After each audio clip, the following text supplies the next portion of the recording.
선수 정우택 의원이 나오셨습니다. 어서 오십시오. 예, 안녕하십니까? 네, 이제 한 달에 한 번씩 나오시기로 했습니다. 그죠? 글쎄요, 그렇게 저 말씀을 들었습니다. 우리 청취자분들한테 인사와 각오 한 말씀.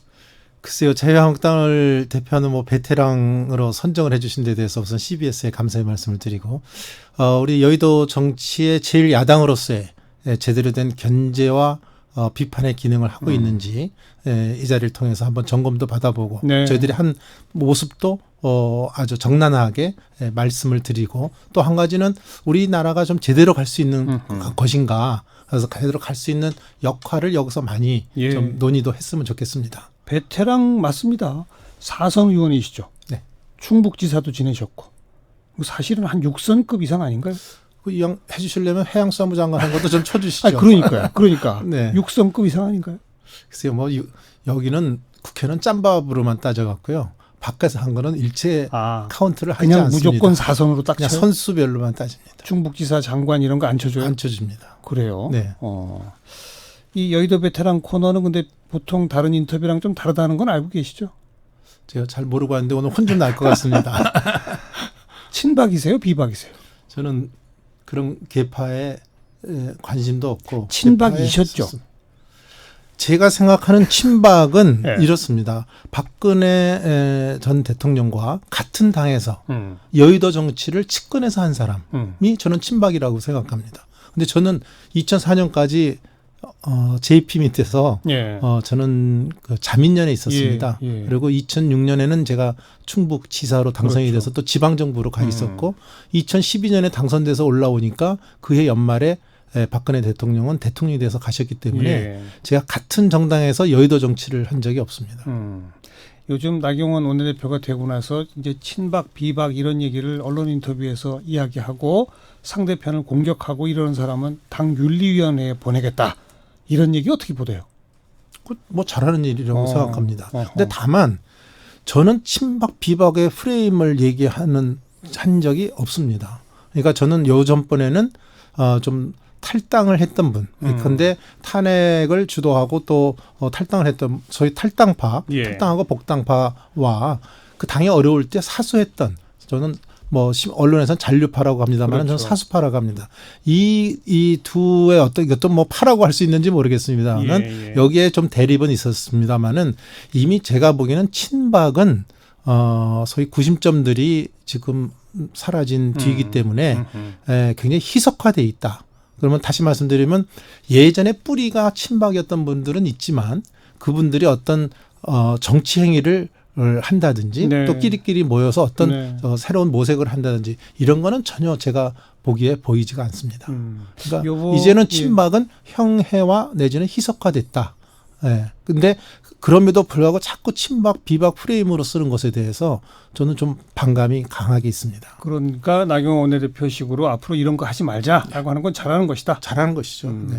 이번에 조강특위에서도 뭐 21명의 현역 의원을 일단 그 포함시켰는데 그 가운데 보면 뭐 최경환, 홍문종, 윤상현 뭐 그동안 누가 봐도 친박의 핵심으로 불려지던 분들 쭉 들어가지 않았습니까? 네. 조강특위 결정은 환영하세요? 어떻게 보세요?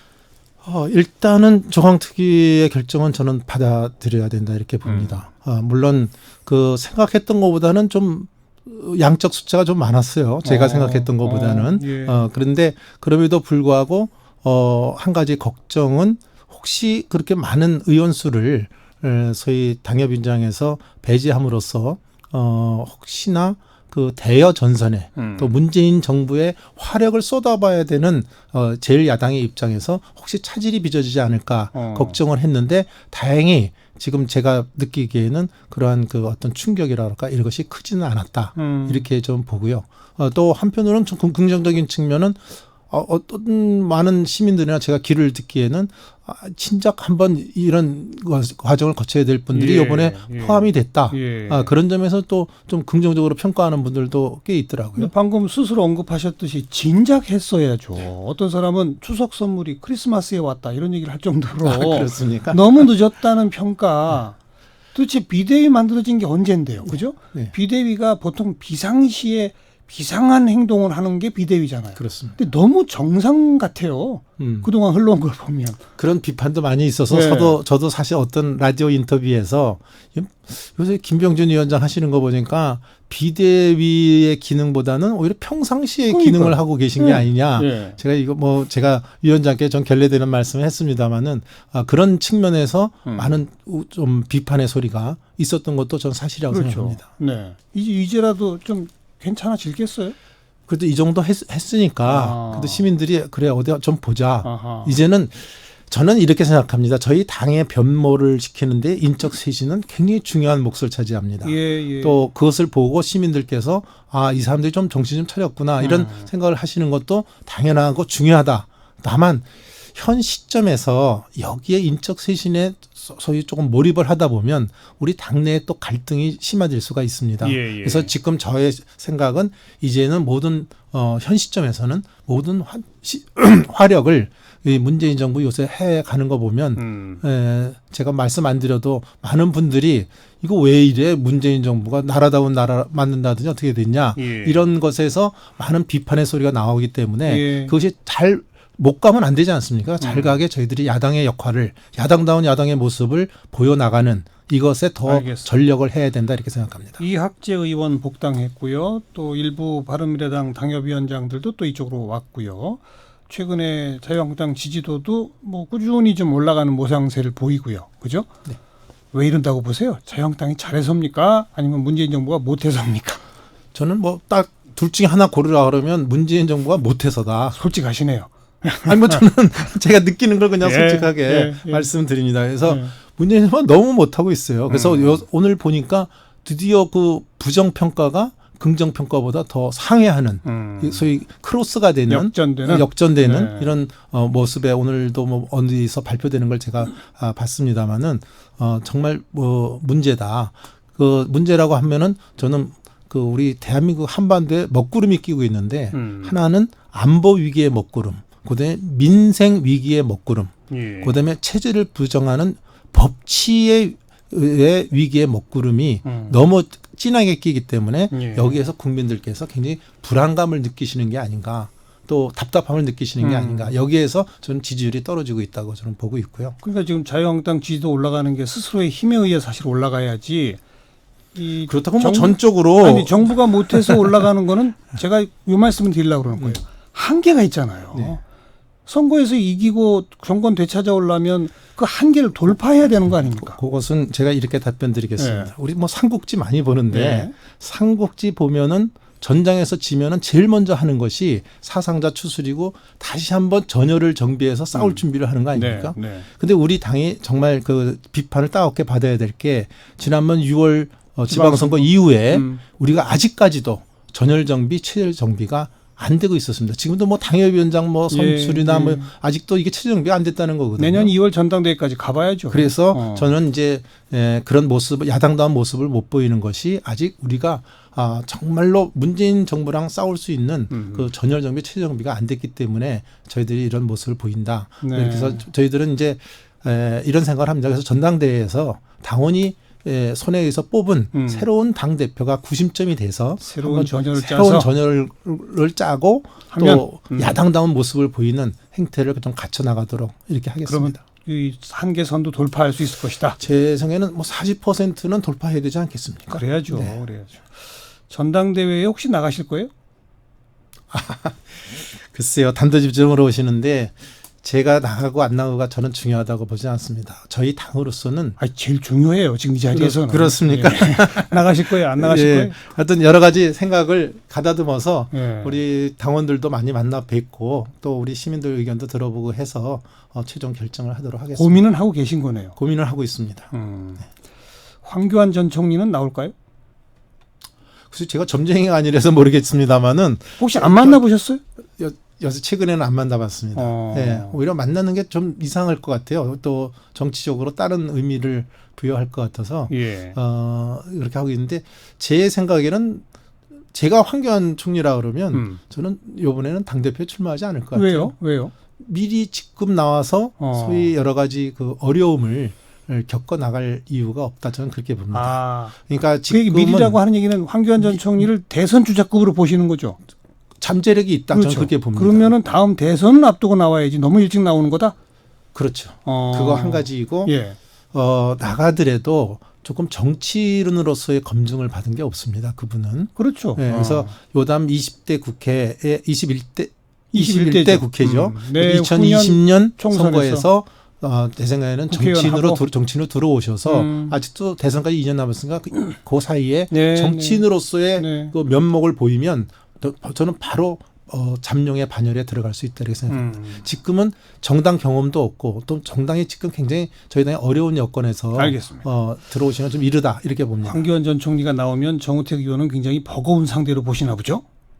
그래서 저랑 둘이 뭐 그런 사이가 아닙니다. 자꾸 싸움을 시키시는데 저랑 둘 사이가 그런 사이가 아니라서 뭐 그런 점보다는 본인이 정치적 판단을 저는 현명하게 할 것이다. 오세훈 전 시장은 나오려고 하는 것 같아요. 어때요? 오세훈 시장은 나오지 않겠어요? 어. 왜 지금 입당을 하겠습니까? 예. 지금 입당을 한 것은 예. 아마 그 대표 출마를 그렇군요. 염두에 두고 있다. 저는 그렇게 봅니다. 홍카콜라 TV 보셨습니까? 못 봤습니다. 관심이 없습니다. 저는 솔직히. 보도는 보셨죠? 예, 보도는 뭐 접해봤습니다. 뭐 느낌이 어떠세요?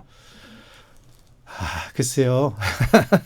국민들이 하도 답답하니까 코카콜라처럼 탁 트이는 시원한 얘기가 나왔으면 좋겠다고 예. 생각들을 많이 했을 겁니다. 근데 예.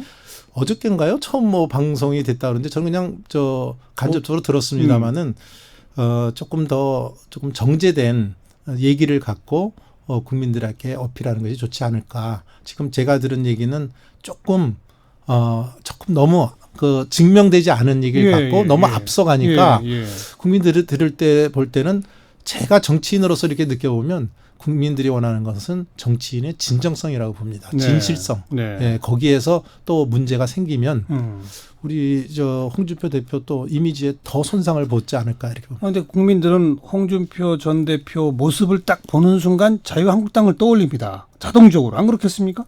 그죠? 그렇겠죠. 그럼 지금 이런 방송을 하는 게 자유한국당에 도움이 돼요, 안 돼요? 지금 봐서는 저는 도움이 안 된다고 봅니다. 예. 그런데 조금 지켜보겠습니다. 그래서 아마 당에서도 홍준표 전 대표가 계속 이런 행동이 저희 당에 해를 끼친다고 한다면 아마 당원 당규에도 그렇게 돼 있습니다. 그래서 우리 당에 해를 끼치고 지지율을 저하시키는 작용을 한다고 그런다면 제재가 가해지지 않을까 이렇게 봅니다. 전당대회에 홍준표 전 대표는 나오려고 할까요? 어떻게 할까요? 글쎄요, 상식 있는 분이라면 안 나오겠죠. 저는 그렇게 봅니다. 뭐 한때 만약 전당대회에 나온다거나 그러면은 제명을 추진할 것 이런 얘기가 나오다가 뭐 김병준 비대위 체제에서 그런 얘기는 나온 적 없다고 또 좀 번복하기도 했는데 네. 만약 나온다 그러면 어떻게 해야 합니까? 나온다 그러면 그걸 어떻게 말립니까? 자기가 나오겠다는데. 그래서 그렇지만 당 차원에서의 어떤 것을 할 거는 제가 지도부에 현재 있지 않기 때문에 뭐라고 말씀 못 드리겠지만 글쎄요. 제가 아까 말씀드린 대로 일반적인 생각으로 보면 이번에 출마하지 않을 거다. 저는 그리고 만약 해당적인 행동들이 쌓이면 당에서도 적절한 조치를 해야 한다. 네, 그건 뭐 당연한 겁니다. 네. 아까 문재인 정부 요새 너무 못한다 그러면서 뭐 안보 위기, 민생 위기, 법치 위기 뭐 이건 근데 좀 너무 좀 판에 박힌 그 구분이고 그래서 제일 못하는 게 뭐라고 보세요? 제일 못하는 게 역시 경제죠. 경제. 예, 제가 짧은 역사 인식으로 봐도 가장 밀란이 나는 이유가 배고픔에서 납니다. 문제는 경제죠. 그렇죠. 그러니까 요새 표현을 하면 경제겠죠. 예. 그래서 이 경제가 어려워지는 것이 이 문재인 정부로서는 가장 아픔과 그렇죠. 이 고통을 겪을 것이다 이렇게 봅니다. 그러니까 지금에도 정책 기조를 바꾸고 무엇이 이 경제를 위해서 도움이 되는 건지를 제대로 판단해 줘야 되는데 그래서 대통령은 뭐 경제 무지라는 거는 제가 뭐 이미 알고 있어서 되는데 그러면 전두환 대통령처럼 참모라도 잘 써야 될 거 아닙니까? 근데 저는 참모도 제가 보기에는 제가 뭐 남을 폄하하면 안 되지만 그렇게 잘 쓰고 있질 못하다. 네. 그래서 이런 데서 지금 여러 가지 우리의 어려움이 오지 않나 이렇게 보고 있습니다. 그러니까 자유한국당이 생각하는 경제 정책의 전환이라 하는 거는 이제 과감한 규제 타파, 경제 활성화 조치, 노동개혁, 네. 기업 지원 이런 거 아니겠습니까? 그렇죠. 네. 그런데 또 거기에 대해서는 소위 그 촛불 혁명을 함께 했다고 하는 또 반대쪽에서 그게 이 경제 문제를 살리는 게 아니다. 네. 진짜 경제를 살리기 위해서는 문재인 정부가 내세웠던 공정 경제를 실현해야 되는 건데 그건 하지도 않고 왜 다시 기업 품 안으로 들어가느냐. 막 이런 비판까지 또 있어서 이제 중간에 끼어 있는 형국인 거는 인정하시잖아요. 그렇습니다. 그죠? 공정 경제 하겠다는데 누가 반대를 합니까? 그건 예. 당연합니다. 지금 사회는 네. 가만 놔둬도 아주 공정한 사회로 갈 수밖에 없습니다. 이제는 뭐 재벌이라 그래서 갑질했다가는 더 큰일 나는 이 세상이 저는 앞으로 더 강하게 올 거다 이렇게 봅니다. 정의원 솔직해집시다. 공정경제 하다는데 재벌들이 반대하죠. 또 지- 국회의 상당수가 반대하죠. 아니, 기업 지금- 살인 처벌법 만드는데 지금 제정 통과 안 되지 않습니까? 지금 제가 반대한다는 걸 얘기하는 게 아니라 예. 그런 사회가 올 거라는 그 사람들이 아무리 반대해도 그런 사회가 올 거라는 게 우리 학교 다닐 때 선생님이 저 극장 갈 때 좀 앞에 가서 먼저 쓰시라고 하면 요새 난리 납니다. 선생님도 다 이제 줄 서는 세상이 예. 예전보다 저 그런 좋은 세상이 오는 거죠. 예. 그래서 그런 건 다 하는데 지금 말씀하신 대로 기업이 투자할 수 있는 여건을 마련해 줘야 되는데 기업을 오히려 옥죄기를 하면은 기업들이 투자할 수 있겠습니까? 지금 다른 세계 각국에서는 법인세를 인하하는데 우리나라는 청개구리처럼 법인세 인상한다 그러면 누가 여기에 남아 있겠습니까? 알겠습니다. 오늘 저랑 여기서 경제정책 논쟁 시작하면 또 밤새도 부족하니까 그렇습니다. 그 얘기는 짧게 하고요. 네, 고맙습니다. 선거제도 개편 될까요? 좀 솔직하게 얘기해 보세요. 쉬운 문제가 아니죠. 뭐 제가 뭐 오늘 저한테 교수님 말씀하신 거면 제가 마치 점쟁인 것처럼 이렇게 아니 하는데 그냥 정우택 의원 생각을 전 얘기하시면 솔직하게 얘기하면 선거제도 개혁은 쉽지 않습니다. 저는 그렇게 봅니다. 안 될 것 같죠? 네, 쉽지 않다고 봅니다. 근데 해야 된다는 데는 동의하세요 혹시? 논의를 하고 검토를 계속 발전적인 어떤 방안들이 더 있느냐는 아니, 제 말씀은 다시 말해서 지금의 선거제도가 국민 대표성이나 등등에서 민심을 왜곡하는 요소가 크다. 따라서 뭐 100%가 됐건 몇 프로가 됐건 지금보다는 영동형 비례대표형을 강화해야 한다는 주장에는 동의하세요? 저는 동의하지 않습니다. 아 그래요? 연동형이 이 지금의 어떤 모순된 지금 선거제도가 선거제도나 민주주의 제도가 다 완벽한 건 없지 않습니까? 네. 그렇다고 연동형을 하면은 모든 문제가 해결된다는 저는 생각하지 않습니다. 또도 대표성, 민심의 왜곡은 조금 그렇죠. 낮출 그런 수 있잖아요. 측면은 도움이 되지만 예. 지금 우리의 국민의 공감대는 저는 국회의원 한 명이라도 줄여라. 이것이 저는 저 국민의 생각인데 예. 생각이라고 저는 봅니다. 여론조사에도 뭐 80% 네. 가까이 나오니까요. 그래서 저는 그렇지만 이 소위 소수 정당들이 이것을 끝까지 지금 물고 늘어지는 이유는 네. 아무래도 자기 그 소수당의 의석수를 확보하려는 게 더 큰 이유지. 뭐 그건 솔직히 전 제도의 뭐 맞죠. 모순점 때문에 이거를 개선하자. 그거는 아마 두 번째 얘기라고 저는 봅니다.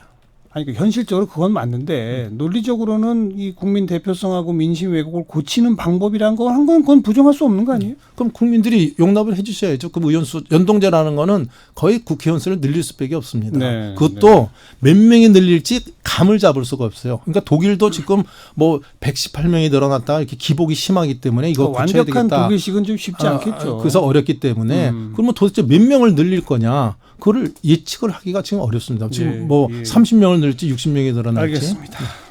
뭐 일각에서는 내년 전당대회 이후에 자유한국당이 분당돼서 뭐 이렇게 될지 모른다 소리들도 나오던데 요새도 가짜 뉴스가 많이 돌아다니는 모양이죠. 가짜 뉴스다? 네, 가짜 뉴스입니다. 한마디로 저는. 네.